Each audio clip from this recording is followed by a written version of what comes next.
Olá, boa tarde na paz de Jesus. Meu nome é Armando. Eu estou o pastor desta igreja há 30 anos, né?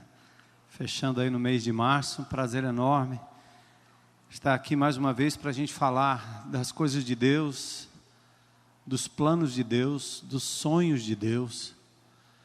E é muito bom a gente ver um povo que separa um tempo precioso, abre mão de coisas importantes, sacrifica o seu tempo, se desloca, às vezes de longe, muitos de ônibus, outros de carro, outros vêm a pé, para ter um momento de celebrar o nome de Jesus em cânticos, ofertar ao Senhor, dedicar ao Senhor seu talento servindo, e também trazendo a palavra de Deus em mãos, ter o privilégio de ouvir um pouco daquilo que Deus deixou registrado para nós na Bíblia. Santo livro, palavra de Deus, construída ao longo de mais de 1400 anos, e que já tem pelo menos quase 2000 anos de compilada. Está aqui um livro talvez um dos mais antigos, mais vendidos, mas um livro que tem para nós a revelação do plano de Deus para o futuro. O Criador deixa para nós um manual do ser humano, porque Ele nos criou, Ele sabe como é que nós temos que funcionar. Ele fala o porquê das desgraças, das lutas, das dificuldades que nós enfrentamos. Ele diz o porquê das frustrações dos nossos sonhos. Mas mais do que apontar o que de fato acontece com a raça humana e com o ser humano, esse mesmo Deus aponta o caminho de volta para Ele, providencia salvação através do seu Filho, reconstitui novamente em Cristo Jesus uma nova criação, uma nova humanidade, uma nova nação, um novo povo. Deus não frustra seus planos, nenhum dos propósitos divinos podem ser frustrados. Mas o Senhor delega ao ser humano, como delegou lá em Adão, o arbítrio de se voltar contra o próprio Deus. Mas ao mesmo tempo Ele providencia o caminho de volta. Jesus é o caminho de volta. A igreja de Jesus é o lugar onde estes que encontram o caminho de volta podem de verdade congregar, encontrar referencial de amor, de cuidado mútuo, de bênção. Então é por isso que quando eu ouço essa música, toda vez eu me emociono de verdade. Eu quero convidar você a abrir comigo no livro de Atos, capítulo 1, capítulo 2, nós vamos ler alguns versículos e vamos meditar mais uma vez sobre a igreja de Jesus, esse plano maravilhoso que Deus tem para resgatar a humanidade, o universo, tudo que Ele criou através do seu Filho, e para isso Ele instituiu a igreja. Vamos ficar em pé? Vocês que podem mudar de posição um pouquinho.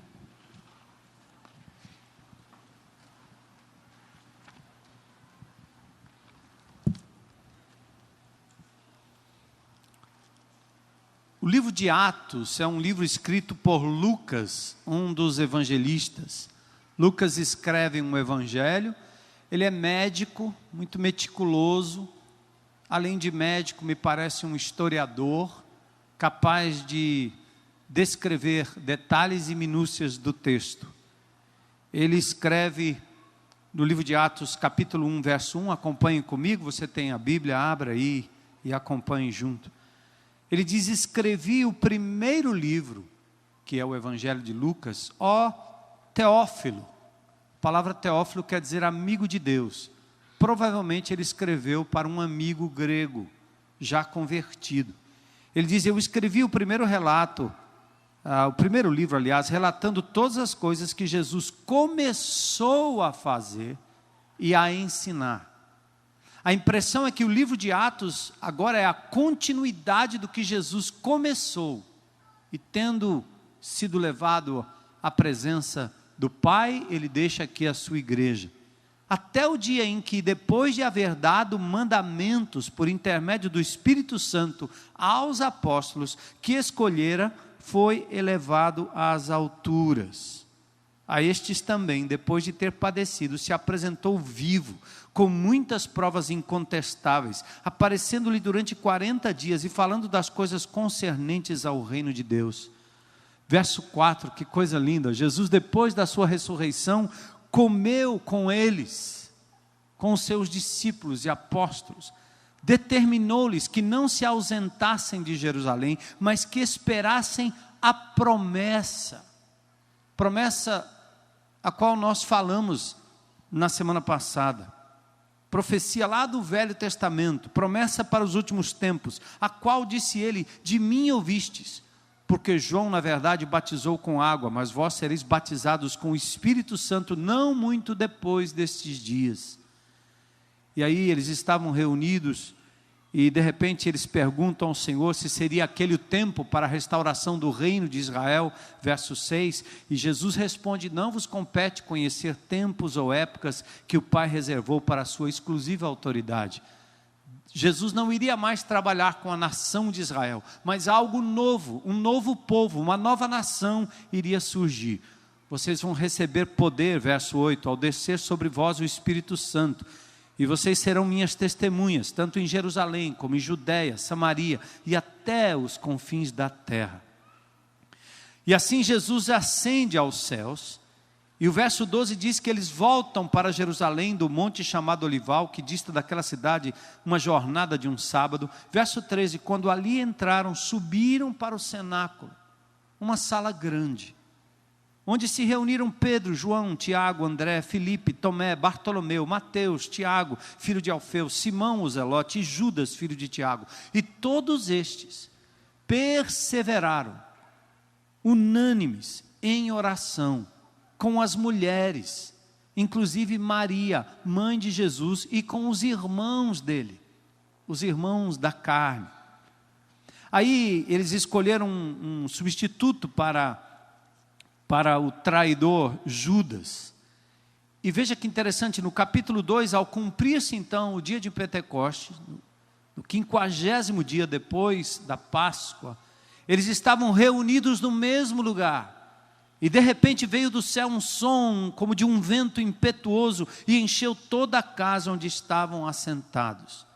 Eles não só falaram em outras línguas, mas ouviram cada um falar nas suas próprias línguas maternas as grandezas de Deus. Olha o verso 8, como ouvimos falar cada um em nossa própria língua materna. Somos partos, medos, elamitas, naturais da Mesopotâmia, Judeia, Capadócia, Ponto, Ásia, Frígia, Panfilha, Egito, regiões da Líbia, imediações de Cirene, romanos, judeus, prosélitos, cretenses, arábios. Como os ouvimos falar em nossas próprias línguas as grandezas de Deus.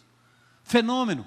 Pedro pregava e cada um ouvia falar na sua própria língua materna. Todos atônitos e perplexos interpelavam uns aos outros: que quer dizer isso?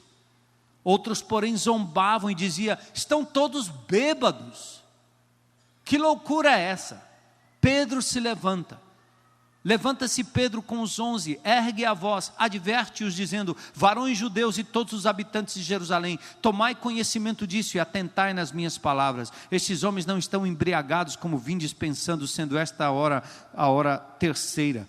Mas o que ocorre é o que foi dito por intermédio do profeta Joel. Lembra-se da semana passada? Acontecerá nos últimos dias, diz o Senhor, que derramarei do meu espírito sobre toda a carne. Vossos filhos e vossas filhas profetizarão, vossos jovens terão visões, vossos velhos sonharão, até os meus servos e as minhas servas, sobre eles derramarei do meu espírito naquele dia e profetizarão. Olha o verso 37. Ouvindo eles, os judeus, essas coisas, compungiu-se-lhes o coração e perguntaram a Pedro e aos demais apóstolos: que faremos, irmãos? Se crucificamos o Cristo, o Messias, que faremos? Respondeu-lhes Pedro: arrependei-vos e cada um de vós seja batizado em nome de Jesus Cristo para a remissão de vossos pecados e recebereis o dom do Espírito Santo. Pois para vós outros é a promessa, para vossos filhos, para todos os que estão longe, isto é, para todos quantos o Senhor chamar. Com muitas outras palavras deu testemunho e exortava-os dizendo: salvai-vos dessa geração perversa. Olha o verso 41, que coisa linda. Então os que lhe aceitaram a palavra foram batizados, havendo um acréscimo naquele dia de quase 3.000 pessoas. esse auditório, num dia só, numa pregação só, entregou a vida a Jesus e formou ali, juntamente com aqueles 120 do início, a igreja de Jesus. E agora o verso 42 em diante mostra como essa igreja vivia. E nós não podemos nos distanciar disso, desse modelo. Você faz parte de um corpo vivo, chamado Igreja de Jesus, que não é uma denominação, uma agremiação, não é um instituto, não é um clube, não é nada disso. É o corpo vivo de Cristo na terra. E se você quer saber exatamente como era, como começou, está aqui. E como eles viviam. Verso 42, perseveravam na doutrina dos apóstolos e na comunhão, e no partir do pão, e nas orações. Em cada alma havia temor, e muitos prodígios e sinais eram feitos por intermédio dos apóstolos. Todos os que creram estavam juntos, tinham tudo em comum, vendiam suas propriedades e bens, distribuindo o produto entre todos à medida que alguém tinha necessidade. Cuidado mútuo, suprimento. Verso 46, diariamente perseveravam unânimes no templo, partindo pão de casa em casa. Olha para essas figuras aqui atrás de mim. É uma tentativa de mostrar para vocês todo o tempo que a igreja de Jesus se espalha de casa em casa, invade favelas e condomínios, casas, de casa em casa. Eles partiam o pão e tomavam suas refeições juntos, com alegria e singeleza de coração. Eles pregavam o Cristo vivo, ressurreto, louvando a Deus e contando com a simpatia de todo o povo. Enquanto isto, verso 47, acrescentava-lhes o Senhor, dia a dia, os que iam sendo, o quê? Salvos. Esta é a igreja de Jesus. É disso que nós fazemos parte. É isso que nós queremos levar adiante como igreja. Você é parte desse propósito maior de Deus. Vamos orar. Senhor, que o Teu Espírito Santo, nesta noite, nesta tarde e noite, consiga gravar nos corações, nas mentes, e mais do que isso, transformar em ação, em atitudes, aquilo que o Senhor deixou registrado na palavra. Que Jesus Cristo, Teu Filho, morreu, ressuscitou, pagou um alto preço, para a partir da sua vida e do seu sangue, constituir para si um povo, uma nação, uma família, que seria luz e sal numa sociedade podre, apodrecida, que seria, Senhor, um lugar de amor, de acolhimento, de restauração, de cuidado, de esperança, de vida limpa, de vida pura, Senhor, para a glória do Teu nome. Senhor, que esta igreja, que este povo aqui presente, que aqueles que nos ouvem hoje à noite possam compreender a importância de sermos um corpo só em Cristo Jesus, membros uns dos outros, perseverando na doutrina, em oração, na comunhão, e vendo pessoas como esses meninos do grafite, Senhor, sendo transformados pelo poder de Jesus Cristo, livrado das drogas, da bandidagem, da loucura que esse mundo oferece, que essa sinagoga de Satanás, que esse ajuntamento diabólico promove em todos os cantos dessa cidade, Senhor, que eles sejam atraídos para o meio do Teu povo, onde há paz, segurança, alegria, e onde reina Jesus e não o diabo, não Satanás, não a destruição. Que mais do que as pessoas que nos veem, nos ouvem, que o Teu povo dê importância, Senhor, aquilo que é importante para o Senhor, a igreja de Jesus, a qual Ele comprou com seu próprio sangue. À medida que meditamos neste texto e nesta palavra, convence-nos, Senhor, desta verdade, e prepara a Tua igreja para a volta de Jesus, a noiva adornada, limpa, e faz-nos membros dignos do Teu nome. É o que nós te pedimos em nome de Jesus, amém. Pode sentar, glória a Deus.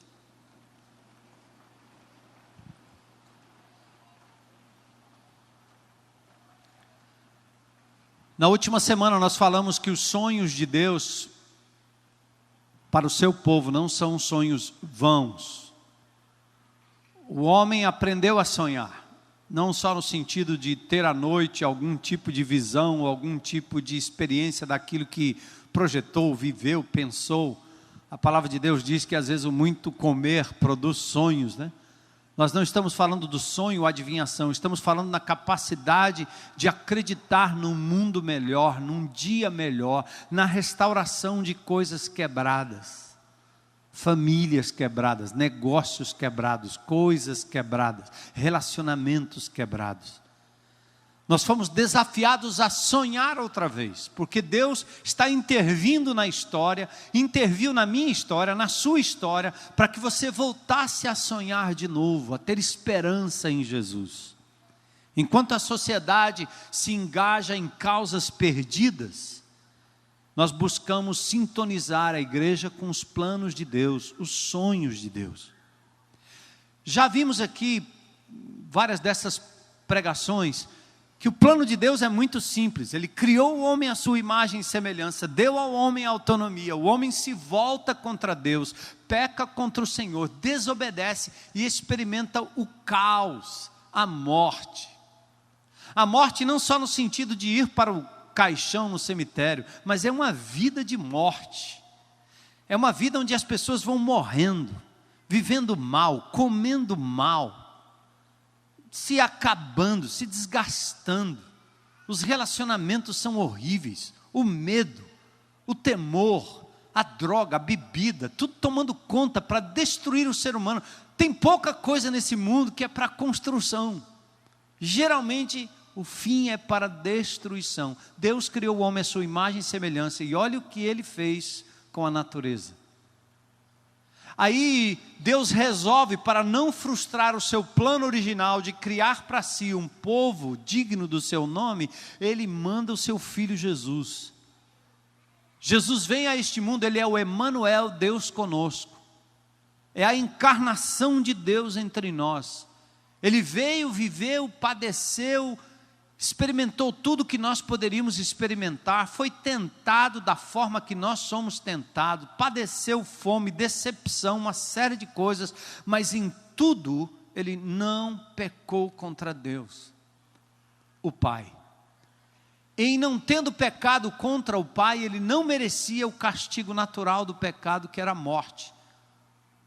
Por isso, ele pôde interceder diante do Pai e se doar, dar a sua vida para criar uma nova raça, uma nova humanidade.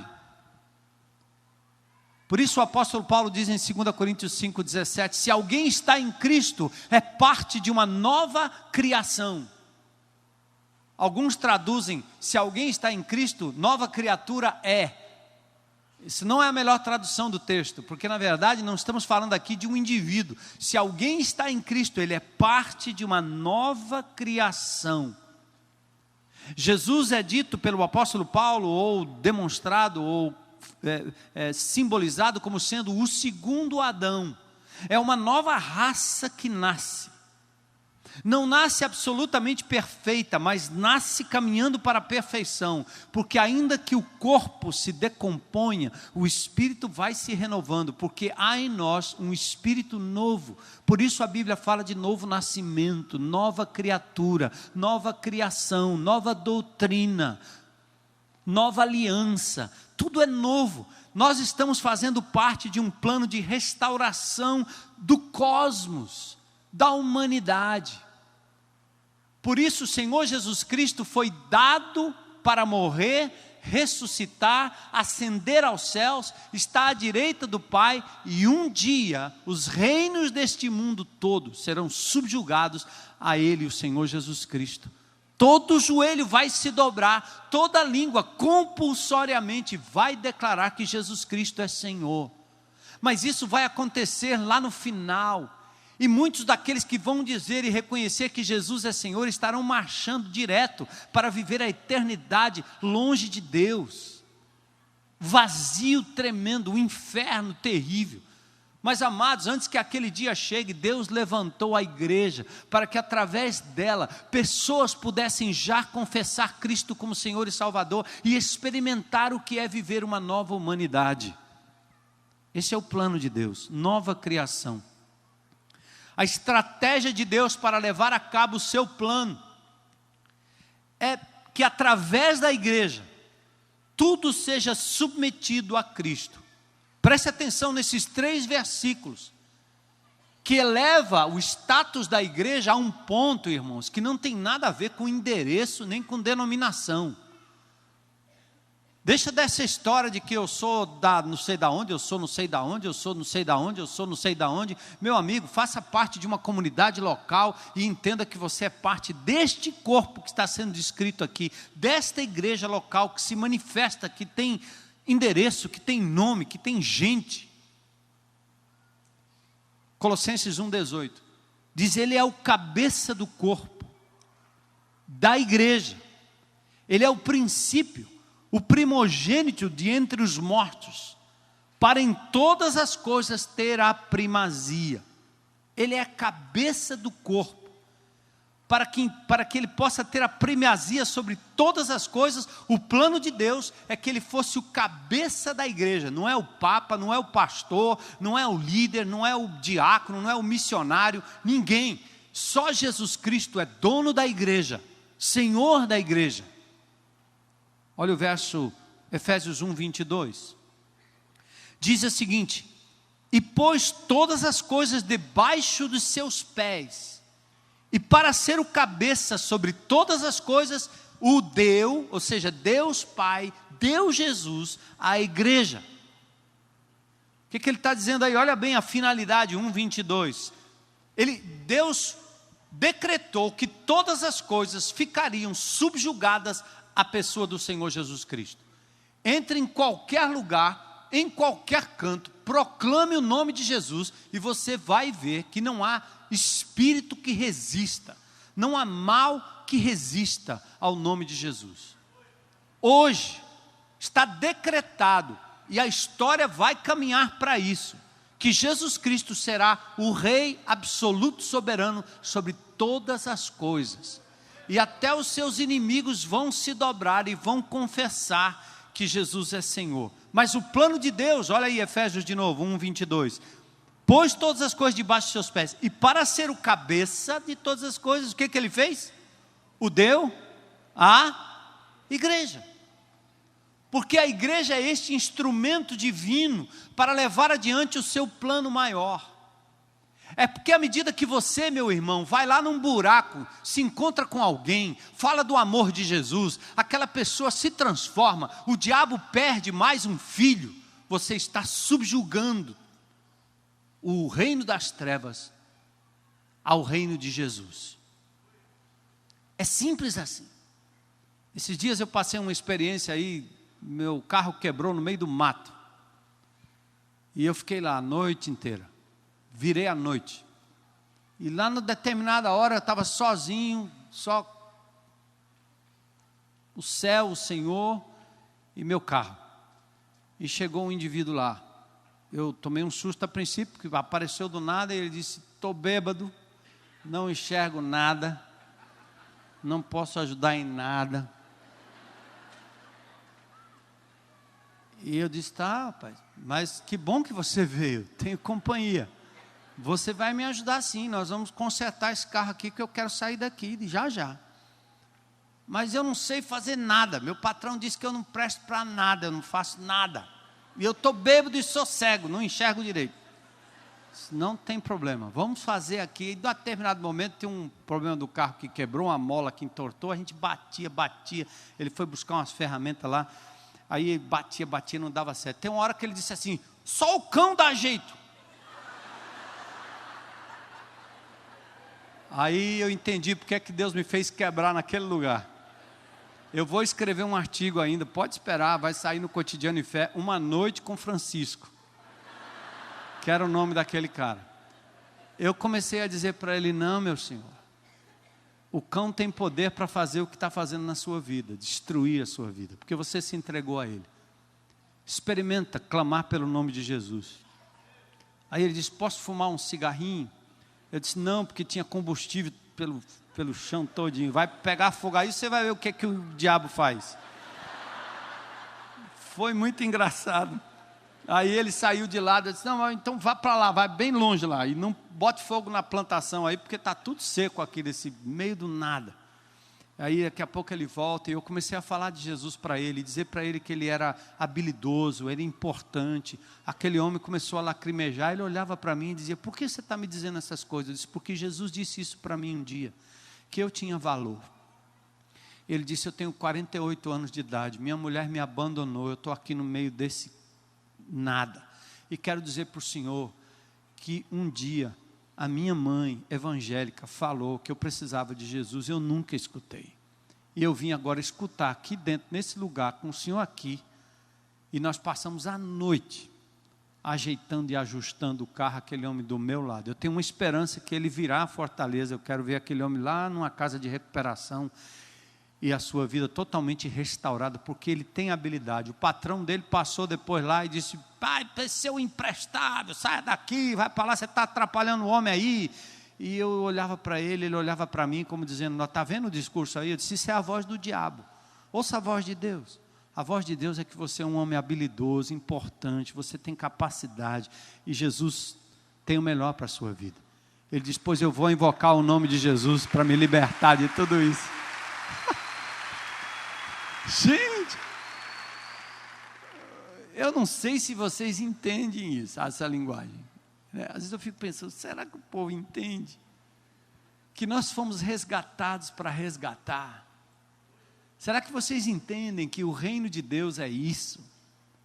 É Deus pegar alguém e lançar lá no meio do mato e alcançar um Francisco, porque ele ama o Francisco. E quando esse Francisco resolve proclamar o nome de Jesus ao invés do nome do diabo, há uma transformação de vida. Eu saí depois e voltei mais pela manhã para resgatar o carro numa carretinha, lá vinha o Francisco de volta, todo feliz, para se encontrar comigo. Eu tenho gravado ele falando das palavras que ele jamais ouviu, que não foram minhas, é palavra de Jesus. Isso é implementar ou implantar o reino de Deus aqui na terra. Isso é ser corpo de Cristo. E sabe de uma coisa? Deus colocou vários Franciscos ao seu redor, para que o reino de Deus fosse implementado através de você. Mas o problema é que nós viramos como igreja clientes do Evangelho. Nós queremos servir Jesus para que Jesus resolva os nossos problemas. E nós não olhamos para o problema do Francisco, porque eu não tenho nada a ver com ele, é mais um bêbado, mais um doidinho, mais um maluco, até que o Senhor abre o nosso coração e o nosso entendimento e mostra que nós fomos alcançados pela graça e que temos que ser agentes desse reino. Isso é ser igreja, gente. Não tem outra razão da gente estar aqui, se não levar adiante o nome de Jesus e ver 3.000 ou 1 entregando a vida a Jesus, e dia a dia sendo acrescentados ao reino de Deus aqueles que o Senhor tem para fazerem parte da sua igreja e do seu reino. E sabe de uma coisa? Vou contar um segredo para vocês. No dia em que o último escolhido do Senhor, no dia em que o último indivíduo a ser salvo completar o corpo de Cristo, nós vamos para a eternidade juntos. Fim.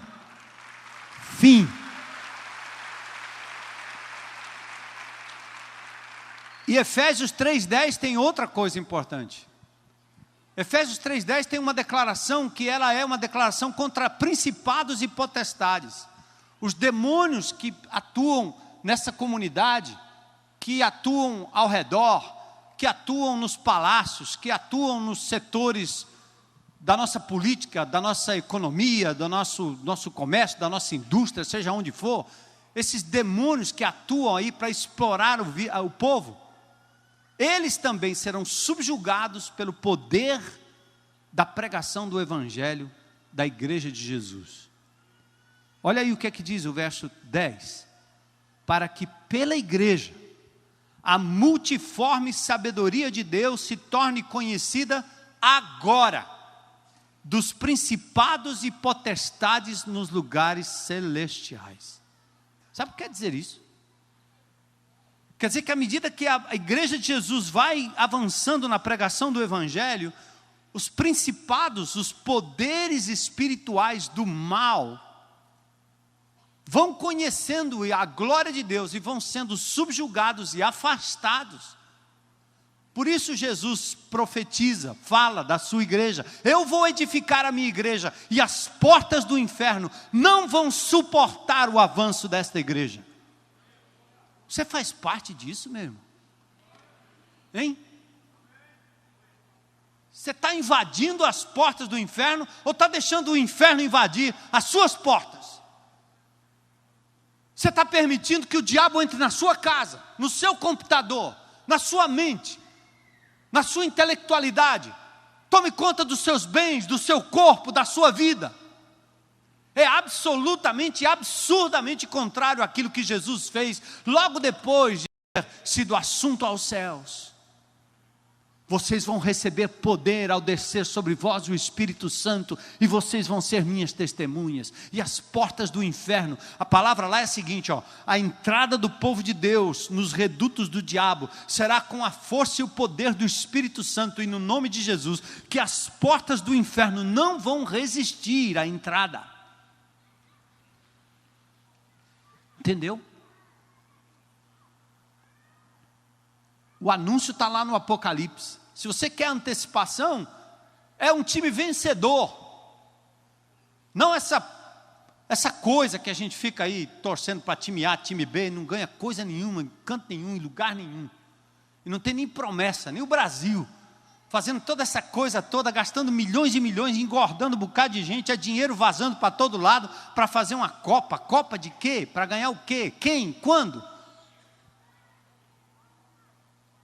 Apocalipse 11:15 diz: o reino do mundo se tornou do nosso Senhor e do seu Cristo, e Ele reinará pelos séculos dos séculos. Isso aqui é uma abertura na eternidade, dizendo: o reino do mundo se tornou já. Presta atenção. Por isso a Bíblia diz que nós somos mais do que vencedores, porque não tem derrota. Você pode perder uma batalha ali. Tem muito crente que é tão ligado nas coisas materiais e nas circunstanciais, que às vezes quando ele perde uma coisa, ele pensa que está derrotado. Quando ele quebra um negócio, ele pensa que foi derrotado. Eu poderia achar que eu não tinha que quebrar ali naquele lugar. Ai, ai, ai. É azar? É nada. Soberania de Deus. Ele permitiu, ele tinha um propósito, e eu glorifico o nome dele, ganhando ou perdendo, consertando ou quebrando, achando ou perdendo, não interessa, porque os valores do reino de Deus são muito maiores do que ganhar uma cadeira, uma bicicleta, um carro, um troféu, seja o que for. Nosso propósito é muito maior, somos mais do que vencedores. Não fazemos parte de uma ideologia humana. Irmãos, para que eu possa construir em cima do fundamento para os próximos meses, anos, na sua vida, como palavra de Deus, advinda deste púlpito, você precisa compreender que você não faz parte de um projeto humano. Não é uma ideologia, não é uma denominação, não é algo pessoal. O plano é divino. É o governo de Jesus sobre todas as coisas, começando na sua vida, na sua casa, no seu grupo pequeno, nesta igreja, como um reduto do reino de Deus. Você faz parte disso. Sabe como é que começou tudo isso? Lá no Velho Testamento. Deus chama Abraão: sai da tua terra, da tua parentela, vou te fazer uma grande nação, vou te abençoar. Abençoarei os que te abençoarem, amaldiçoarei os que te amaldiçoarem. Em ti, Abraão, serão benditas todas as famílias da terra. Abraão não sabia de nada, mas Deus estava construindo através dele um povo. Chama Moisés, tira o povo do Egito, chama Davi reina, e começa a ser uma espécie de antecipação de Cristo. Israel como nação era o povo de Deus até a vinda de Jesus, quando aquele povo que era do Senhor, abandonou as Escrituras, perdeu o referencial e matou o Messias prometido. Se você é crente em Jesus e não continua exaustivamente, com amor, com dedicação, lendo essa palavra, se Jesus aparecesse na sua porta, você mataria ele também, porque você começa a perder o referencial.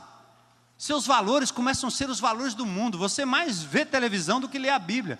Você mais lê outras coisas do que lê a Bíblia. Você faz mais trabalho para a escola do que você faz da Bíblia. E a Bíblia não é um livro de religião, é uma carta de Deus para você. Ele está escrevendo e você não está prestando atenção. É a descrição da sua natureza, do seu amor. Entende? Aí nós vamos perdendo o nosso referencial. Isso é uma questão de coerência. Se tem alguém aqui me ouvindo que seja ateu ou não evangélico, todo respeito a você que está aqui hoje à noite, ou que está me vendo aí pela internet. O que eu estou dizendo aqui é só uma questão de coerência. Se nós somos evangélicos, se nós somos discípulos de Jesus, amém, amém, amém, cara. Amém. Se nós somos evangélicos, somos discípulos de Jesus, nós temos que ser coerentes. E a coerência está em conhecer quem é Jesus. E Jesus está revelado aqui nessa palavra. Então tudo começou assim. Israel matou o Messias prometido a eles, porque eles ignoraram a palavra e viraram uma religião oca, de sacerdotes ocos. E quando Jesus chegou, o povo estava aflito e exausto como ovelha que não tem pastor, olhando para o seu próprio umbigo, olhando para a sua própria vida, criando regrinhas e mais regrinhas, mas mal entendendo o amor de Deus. O que é que Jesus fez? Ele veio e nos seus dias, ele começou a dizer: para Deus não haverá impossíveis em todas as suas promessas. Passarão o céu e a terra, mas as minhas palavras não hão de passar. E Jesus começa a planejar isso que nós estamos vivendo aqui. Em Marcos 3,14, ele designou 12 para estarem com ele e para os enviar a pregar. E a missão dos apóstolos em João 20, 21 era assim: assim como o Pai me enviou, eu vos envio. Jesus segrega um núcleo de 12 para que a partir deles isto aqui pudesse acontecer.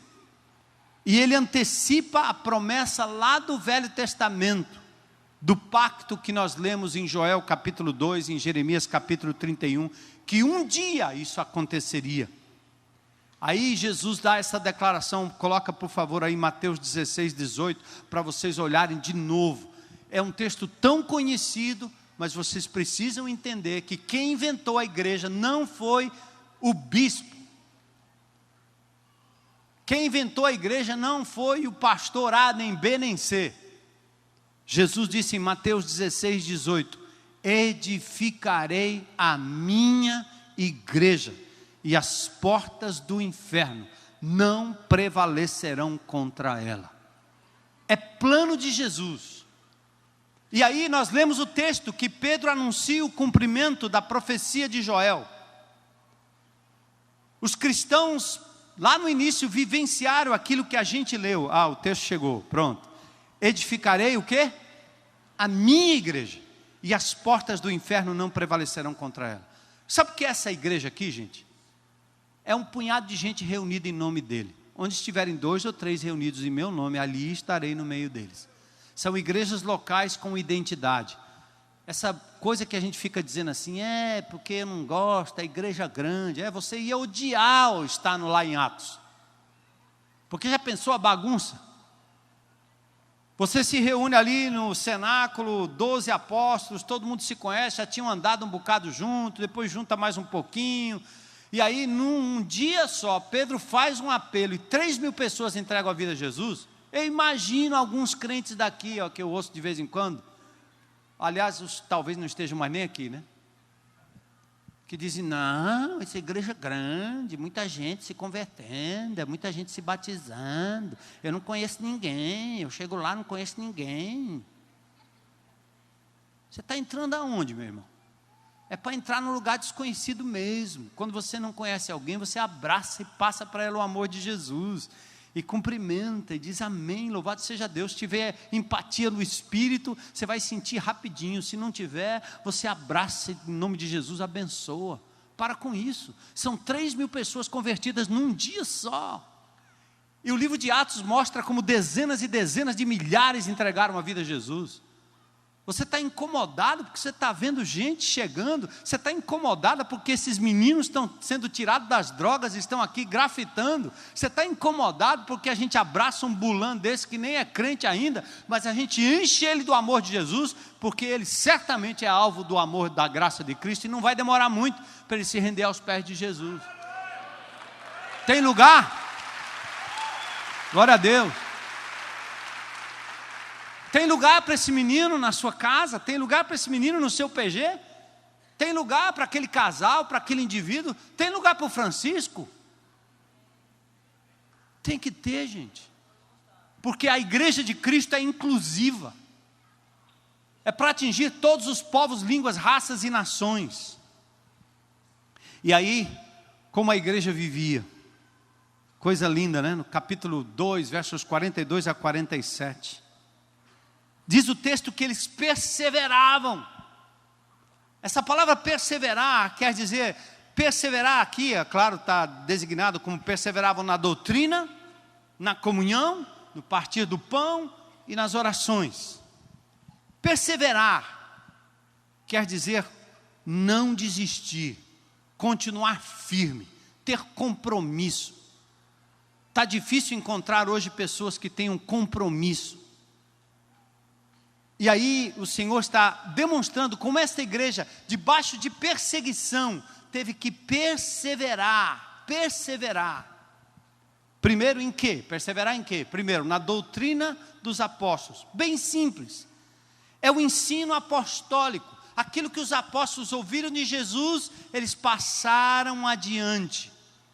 É o didaquê, a doutrina simples, como cumprimento da grande comissão. E pausa aqui. Doutrina e ensino dos apóstolos, gente, não é um exercício acadêmico, teológico profundo, que vem de uma escola acadêmica, onde você senta num lugar e o professor fica no blá, blá, blá.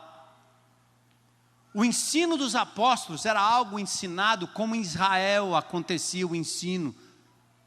Quando você se deita, quando você se levanta, quando você anda, quando você senta, quando você pausa, quando você anda, é quando você está no caminho que você ensina a criança. É quando você caminha com os irmãos, nas circunstâncias da vida, é que os textos bíblicos entram, a lição entra, quando você para e ministra na vida dos irmãos.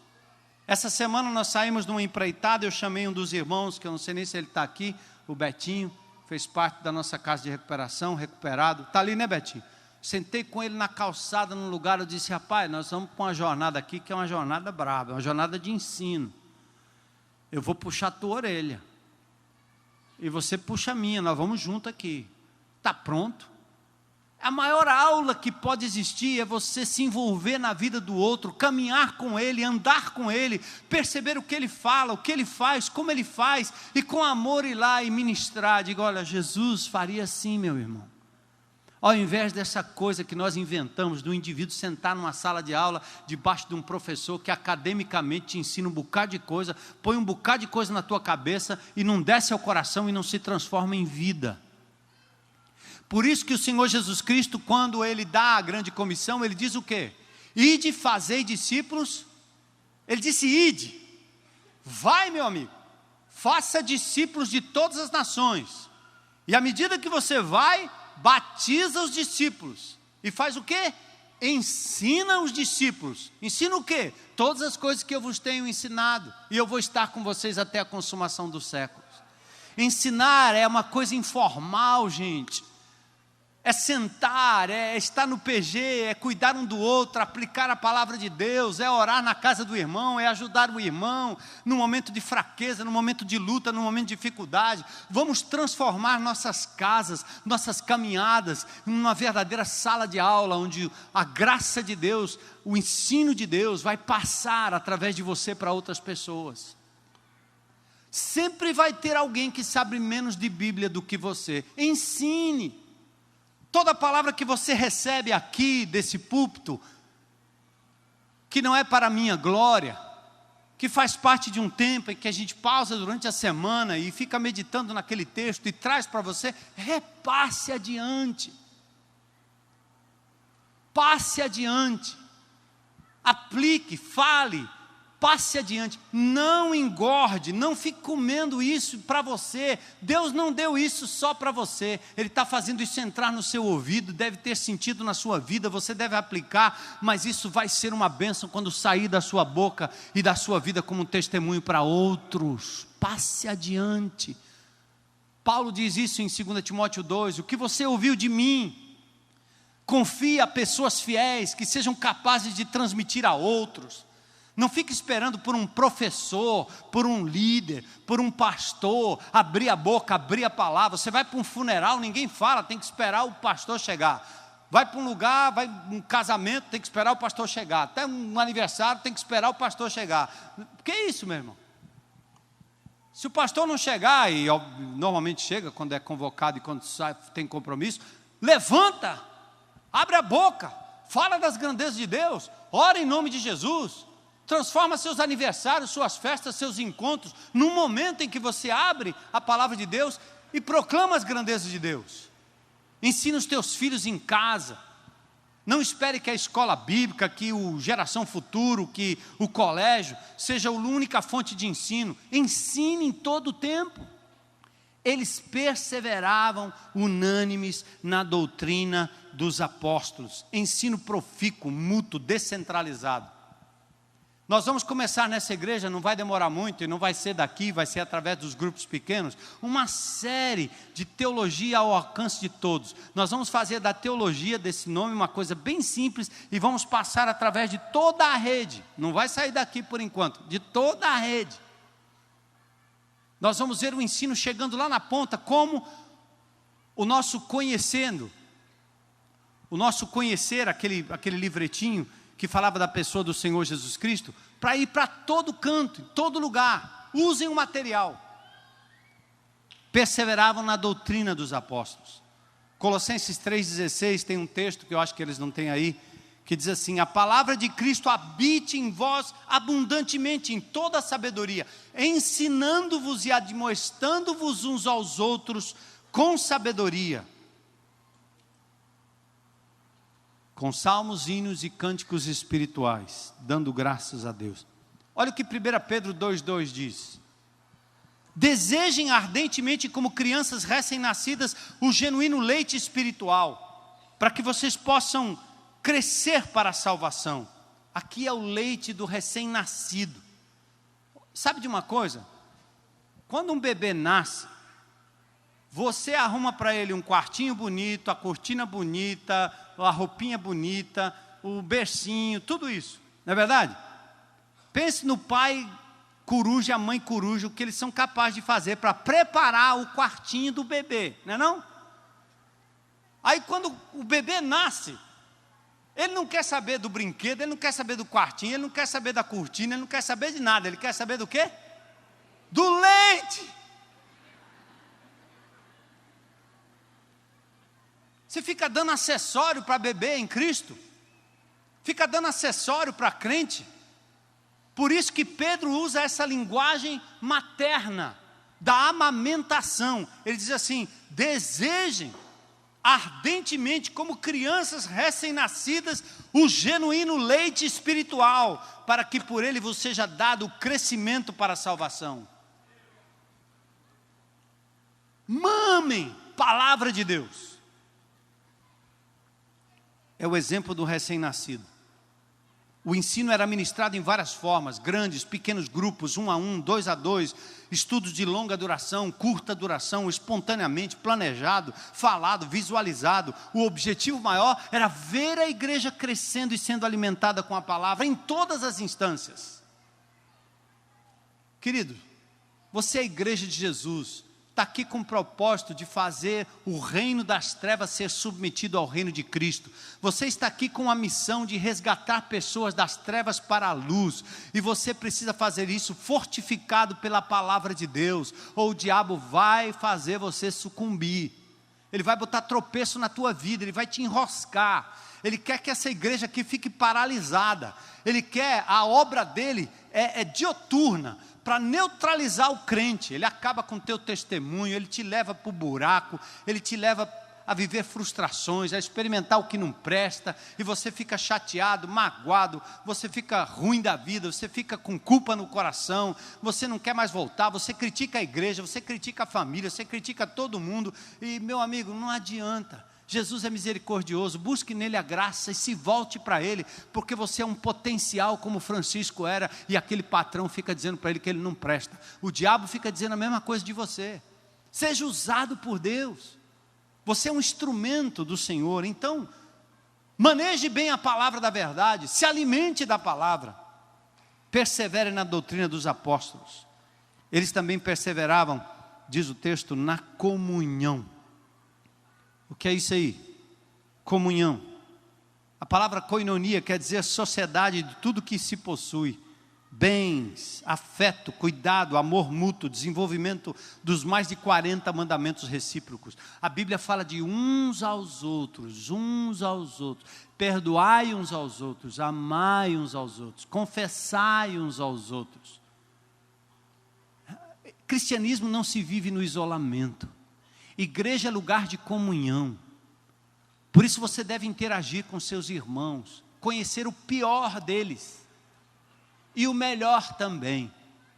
Abençoar e ser abençoado, dar e receber, os mandamentos recíprocos. Aquela igreja perseverou na comunhão. Essa comunhão tem um tripé relacional: eu, você e o Senhor. Do jeito que nós temos comunhão com Ele, nós temos comunhão uns com os outros. Se você disser que tem comunhão com Deus e não tem comunhão e não ama o seu irmão, é mentira, não é verdade. Porque quem ama a Deus tem que amar o irmão, filho de Deus. Se você diz que ama o Senhor e não ama seu irmão, tem algo errado. Leia 1 João, você vai ser convencido disso.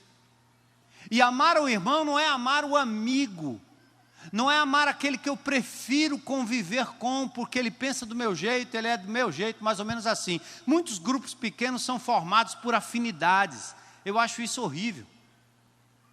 Pode ser, mas não precisa ser, porque quanto mais diverso for, melhor. Tem grupos pequenos aqui que congregam pessoas de lugares distantes, pessoas que mal podem sair de casa, mas os irmãos passam lá, pegam, levam, nivelam, ajudam, ministram, cuidam. Não procure isso, porque isso não é um clube, isso não é uma família privada, isso é um hospital em que a gente recebe o doente como ele está e não pergunta o nome nem a procedência. Ele vem, você abraça e acolhe. É um posto avançado. Isso aqui é um frotão que funciona. É um lugar onde o indivíduo chega baleado e ele recebe acolhimento rápido dos médicos da fé, que vão e dizem: o médico é Jesus, entra aqui que nós vamos te curar em nome de Jesus, venha, venha, venha, venha, entra na minha casa, entra na minha vida, entra aqui, vem cá, entra, o Senhor está aqui, essa casa é a casa do Senhor, esse lugar é do Senhor, esse carro aqui é do Senhor, entra, vamos, venha, venha, venha. Postos avançados do reino de Deus, igreja de Deus. Eles perseveravam na comunhão, mas a comunhão significa o seguinte: nós somos um em Cristo. Eu te respeito, meu irmão, eu te amo pela diversidade, e quando eu vejo os teus defeitos, eu vejo a graça de Deus, a oportunidade de lhe ajudar, de lhe perdoar, de lhe amar. E se você insistir demais e for cabeça dura, eu te levo para conversar com o outro. Se você não ouvir, eu te levo para o outro. Se não ouvir, eu levo para a igreja. Se você não ouvir, a igreja toma uma decisão e manda você lá para o inimigo de Deus te dar uma surra até você voltar. Eu vou orar para você voltar. Disciplina é assim, é amor, faz parte do amor também, puxar a orelha. E não ser indiferente. E não ficar na internet aí fazendo blá blá blá dos irmãos que estão fora da fé. Será que isso é bonito? Eu não frequento esses Facebook da vida e não estou nessa. Mas eu fico imaginando quantos irmãos que estão longe de Jesus e fazem parte dos grupos, e nós ficamos olhando e conversando e dialogando como se nada tivesse acontecendo. Você devia no mínimo dizer assim: estou orando por você, meu irmão. Volta para Jesus, meu irmão. Não usa o Facebook para ficar agora declarando e demonstrando o quanto o diabo está tripudiando na vida do irmão, e a gente aplaudindo, achando graça, achando bom, transmitindo como se fosse uma grande sala de amigos. Não. Ninguém vai deixar de ter comunicação com quem quer que seja. A rede social é aberta para todo mundo, mas tem que ser também um lugar de resgate, tem que ser um lugar também de luz, tem que ser um lugar onde a gente mostra a nossa identidade. A gente ama o pecador, mas odeia o pecado. Isso é viver em comunhão, é repartir, é ajudar, é cuidar uns dos outros, é providenciar alimento, é ajudar irmãos a sair do buraco, é dar a direção para ele tomar rumos corretos na vida, em relação à sua vida pessoal, à sua família, à sua alimentação, seja o que for, é cuidar da vida dos outros, sim. Outro dia na igreja eu vi uma irmã reclamando, uma pessoa reclamando aqui, que porque não sei, fulano disse uns negócios lá sobre fulano e Beltrano, e depois também falou não sei o quê, e foi lá não sei aonde, não sei o quê. Eu disse, puxa, esse povo não, assim, ninguém está nem aí para a vida dos outros. Como não está nem aí? O irmão foi lá, o irmão interviu, o irmão falou, o irmão disse que estava errado, o irmão apontou o caminho, o irmão cuidou, o irmão fez o que fez. A pessoa não quis ouvir, você acha que isso não é cuidado? Claro que é cuidado, é comunhão mesmo, é cuidar do irmão, é não deixar ele cair no buraco, mas é se agarrar nele, puxar ele de qualquer jeito. Outro dia eu fui fazer um aconselhamento com o irmão aqui, e eu disse, rapaz, eu vim aqui para dar um soco na tua cara. Esse pastor violento, né? Eu disse, não, eu vim aqui fazer igual você quando vai resgatar. Já viu o indivíduo quando está se afogando? Ele está se afogando, ele pede socorro. Igual um dia eu estava numa lagoa aqui nadando, né, na lagoa. Aí o cara olhando para a praia, cheio de gente conversando, ele disse, socorro, socorro, socorro. E eu dizendo, capaz, cadê que a socorro não responde? Na verdade ele estava se afogando, né? Ele levantava e pedia socorro e baixava de novo. E eu achava que ele estava falando com a socorro lá. A socorro não respondia. Eu disse, cara, ele está se afogando. Aí eu não contei conversa, me dá um espaguete aí. Aí eu cheguei perto do cara, eu não dei um soco nele, mas eu joguei o espaguete. Se eu não tivesse o espaguete na mão, só tinha um jeito de resgatar aquele indivíduo. Tinha que dar uma bordoada nele. Sabe por quê? Senão ele leva você para baixo, junto. Viu? Você que nada, se você não neutralizar o cara, tem umas técnicas, né? Aí se tiver algum bombeiro aqui, me perdoa, eu vou ser chamado a atenção daqui a pouco, né? Pastor, bombeiro, puxa o cara pela gola, por trás, eu não sei, se tem alguma técnica eu não sei. O que eu sei é que já vi gente que disse assim, rapaz, ou você neutraliza aquele indivíduo, nocauteia ele, ou ele vai te levar para baixo. Porque na hora que você nocauteia o indivíduo, ele fica totalmente à mercê para ser resgatado do local. O que eu estava dizendo para o irmão era uma metáfora, né? Uma forma de dizer. Eu vim aqui para te dar um tranco grande, que é para ver se eu consigo puxar você dessa lama e trazer você para um lugar seguro. Então, ter comunhão significa isso também, se importar com a vida do outro. Ser igreja em resgate, ser igreja em transformação, ser igreja em restauração, ser abrigo, ser hospital para os perdidos. E eles perseveravam na unidade e nas orações também, diz o texto. Unidade no partir do pão, né, de casa em casa, ao redor da mesa, tomando suas refeições com alegria, com singeleza. Nas orações, a igreja nasceu no contexto de oração, e nós batistas temos uma mania de constituir um culto de oração. Isso é a coisa mais ridícula que eu já vi na história, porque desde que eu me entendo por crente, quando eu me converti, era assim, a igreja tinha 100 membros, aí tinha um culto de quarta-feira à noite, só ia meia dúzia de pessoas, 10. Nós transformamos o exercício de oração num lugar específico do outro lado da cidade, que ninguém pode chegar, e só meia dúzia de crentes vão lá orar. Nossa igreja tem um culto de oração. Oração, meu irmão, significa cada crente se ajoelhando de manhã, logo cedo, na presença de Deus, ponto 1. Oração significa cada grupo pequeno reunido num canto da cidade, promovendo oração, número 2. E de quando em quando nós podemos, como comunidade, termos um tempo gostoso de oração juntos. mas jamais transformar isso num momento de culto em algum lugar. Igreja Batista faz isso, sacraliza o negócio e mata a iniciativa, igual ao evangelismo. A igreja que eu me converti tinha um dia do evangelismo e tinha a equipe do evangelismo. Todo mundo ficava calado, não falava de Jesus para ninguém, e só meia dúzia de abnegada aparecia lá no domingo à tarde para distribuir folheto. E eu, novo convertido, eu ia também, e eu gostava. Aí tem uma hora que eu disse, sabe que esse negócio, eu não preciso ir essa hora, eu gosto de evangelizar e vou evangelizar em qualquer hora, em qualquer tempo, em qualquer lugar. A igreja de Cristo deve estar evangelizando todo o tempo, não só no domingo. A igreja de Cristo deve estar orando todo o tempo, não só na quarta-feira à noite. A igreja de Jesus deve estar promovendo oração quando houver uma necessidade na vida de um irmão, junta meia dúzia de irmãos, corre lá e promove uma oração na casa daquele irmão, chama no grupo pequeno para oração, e vamos fazer núcleos de oração pela cidade inteira, e não num dia de oração. E muitos pastores e muitas igrejas exploram isso, porque os crentes gostam. Se eu dissesse assim, irmão, sexta-feira à noite, pastor Armando vai estar lá com a oração do poder para desencalhar a gente, arrumar namorado, curar da coluna, isso aqui ia estar lotado, e Deus me deu o dom de cura mesmo, mas eu não vou exercer desse jeito não, porque isso aqui vai virar uma outra coisa. O que eu quero é que cada crente em Cristo Jesus seja um agente do reino de Deus, saindo por aí, orando, impondo as mãos sobre as pessoas. É isso que eu quero. A igreja de Jesus é isso, gente. São os franciscos da vida, descobrindo que tem o Espírito Santo, o poder de Deus, a graça de Deus sobre vocês.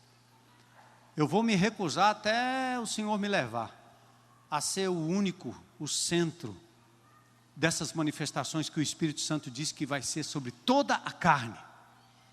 Vossos filhos, vossas filhas, vossos servos, vossas servas. Eu preciso, em nome de Jesus, mover vocês do banco e levar a igreja para começar hoje à noite e amanhã, segunda, terça, quarta, quinta, sexta, lá, e que as coisas aconteçam lá, e vocês voltem para cá no domingo para dizer, glórias a Deus, franciscos foram convertidos, foram curados, foram restaurados para a glória de Deus. Vocês vão, indo, façam discípulos, indo, orem, indo, ensinem, indo, ministrem, indo, restaurem. E sabe de uma coisa? Suas doenças e seus problemas vão acabar quando você se colocar como instrumento nas mãos de Deus, porque vocês são canais onde não passa líquido, entope. Por que está entupido? Porque não passa, a graça não está passando, está acumulando, é cisterna rota, é poço que não flui, é lago que é como o mar morto, só recebe água, não é como o mar da Galileia, entra água, sai água, o lago de Genezaré, entra água, sai água, é assim que nós temos que ser no reino de Deus, agentes do reino de Deus, recebendo a graça de Jesus e transmitindo a graça de Jesus, sendo corpo de Cristo, nação de Jesus, reino de Deus, invadindo as trevas. Era assim que a igreja vivia. Da multidão dos que creram era um o coração, e a alma uma somente, uma semente, somente uma esperança. Nosso era o vinho, a alegria, a folia, a celebração, a graça de Jesus.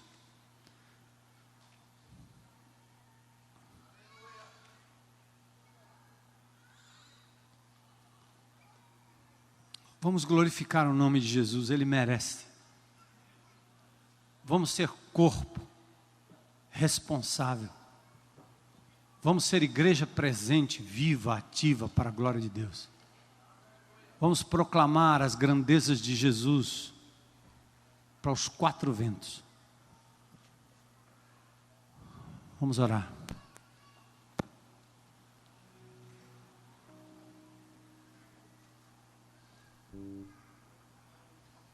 Senhor, que privilégio sermos escolhidos pelo Senhor para fazermos parte da igreja. neste grande ajuntamento, nos pequenos ajuntamentos, que a nossa cidade conheça a tua glória através de nós. Que o Senhor levante o teu povo, Senhor, com coragem, no poder do Espírito Santo, como naqueles primeiros dias, para vermos o inimigo derrotado e milhares de almas convertidas a Jesus. Senhor, eu sei que muitos de nós aqui estamos passando por lutas, dificuldades, dúvidas na vida, mas eu sei também que esta palavra pode ser uma palavra de esperança, de que eles fazem parte de um plano eterno, de um plano muito maior, e que a história ainda não terminou, e o final será feliz, e que nós poderemos sonhar de novo com a restauração dos franciscos que nos cercam. Muito obrigado, Senhor, por esta comunidade, pela fidelidade do teu povo, e que a gente possa construir sobre estas verdades, a tal ponto de ver o teu reino sendo estabelecido em cada vida, em cada casa, em cada família, em cada lar, em cada grupo pequeno, em cada lugar onde os pés destes irmãos entrarem durante essa semana. Fazemos isso para a glória do teu nome, Jesus, porque assim como o Senhor foi ungido para pregar as boas novas, o Senhor também nos tem ungido para pregar libertação, até que tudo esteja debaixo dos pés do Senhor Jesus Cristo, e que Ele seja declarado para sempre Rei dos Reis e Senhor dos Senhores. Eu quero fazer parte disso, Senhor. Eu tenho certeza que o seu povo aqui hoje à noite também quer. Enquanto nós estamos orando, encerrando esse momento, quero perguntar se tem alguém aqui nesse auditório, talvez nos vendo pela internet, lá na tendinha, que gostaria de hoje à noite tomar uma decisão, entregar a vida a Jesus Cristo, aceitá-lo como seu Senhor e Salvador, e fazer parte desse plano maravilhoso, recebendo perdão de pecados hoje à noite. Alguém que veio a esse auditório gostaria de publicamente, levanta a sua mão. Tem alguém? Glória a Deus, glória a Deus, glória a Deus, glória a Deus. Dê um abraço nele ali. Mais alguém que eu não vi por aqui? Estou vendo você lá atrás, é isso? Glória a Deus, dá um abraço nele, chega junto. Mais alguém? Glória a Deus, glória a Deus. Eu peço que vocês que entregaram a vida a Jesus, ao terminar, se puderem, compareçam lá naquela tendinha que tem ali atrás, aquela palhoça, que vocês sejam conduzidos talvez por um amigo, por pessoas que estão ao seu redor aí, para que nós possamos incluir você num grupo pequeno, lhe dar as boas-vindas pessoalmente. Vamos ficar de pé, vamos cantar esse hino que cantamos na semana passada, e vamos sair daqui com a consciência de quem nós somos, igreja ungida para pregar libertação e as boas novas.